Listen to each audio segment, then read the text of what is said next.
Hi everyone, this is a video about trying to strengthen the core up, which should ultimately also help with hip function, particularly the hip flexors, and also with lower back as well. So if you've got any lower back pain, we've excluded all other pathologies, so do make sure that you've been diagnosed in terms of nobody's missing anything and you don't have anything serious going on. But if you've got generalised pain or you've been directed to this video by me probably, then this is what I want you to do. And these are called dead bugs. And then we're going to show you a couple of different versions, and then I'm also going to go into 4-point kneeling as well. The idea is connective tissue runs in diagonal chains on the posterior part of the body, so the back. So we've got everything that runs up and down as well. So connective tissue runs up and down, but it also runs transversely as well. So it's really nice to do some alternate limbs because that helps to stretch everything out.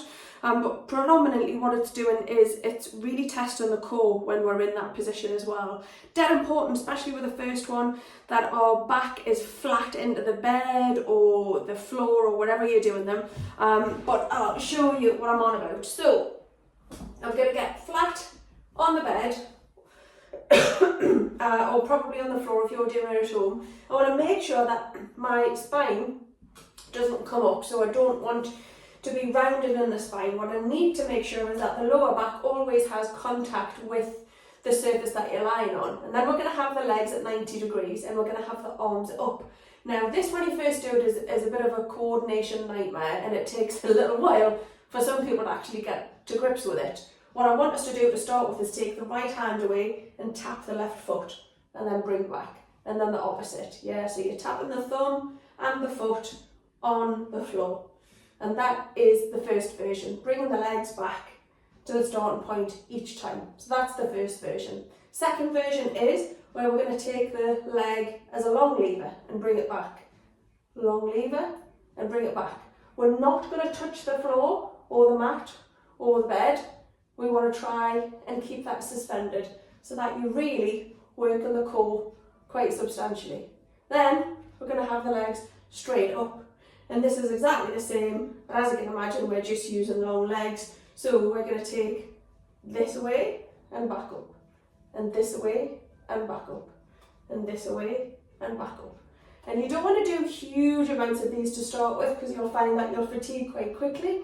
But what you do need to do is make sure that you're increasing the amount incrementally, and that back must be flat on the floor or on the bed or whatever surface you're lying on. If that back starts to come up, you start to round and arch in the back, it means that you've gone too far. So you might need to go back to the first version, or you might just need to be tapping that foot down the whole time. Doesn't matter too much about the upper arms, because they're going to be doing whatever they're doing anyway. But when it comes to the legs, that can be really quite provocative on the hips. So be very careful in terms of how you progress through the different options that I've shown you.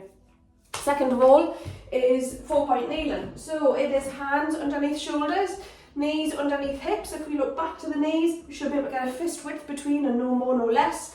And we want to be doming in the shoulders, so doming, yeah, so not dropping the spine like that. We want to be doming it up so we're flat and we're doming in the shoulders.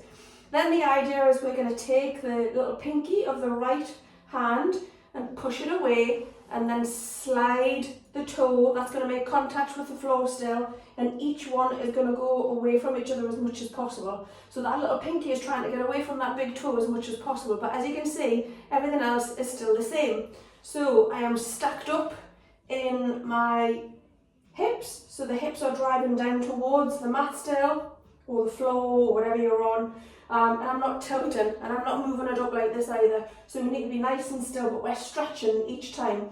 Now when we get pretty good with that, then what we can do is, remember, always reset at the end. Then what we can do is we can take the limbs away and we can lift them up slightly, but again making sure that we've got that lovely long line. So I'm not bouncing in the back, so dipping down, and I'm not coming right up either. So I want to be nice, long and straight. And you can do alternate ones of those. My opinion is slower the better with many things, so don't rush yourself through this. We really need to allow the body chance to actually understand what we're trying to do with it. We're trying to make some significant, meaningful changes here, and the brain needs to get involved as well. So take your time through all of this, and don't be in a hurry to rush through the progressions. You just want to take your time and see how the body goes.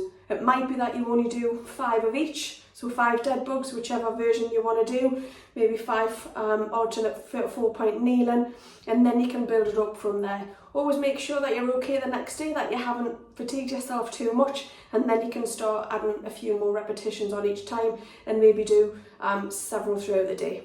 Take care, I hope this helps, bye!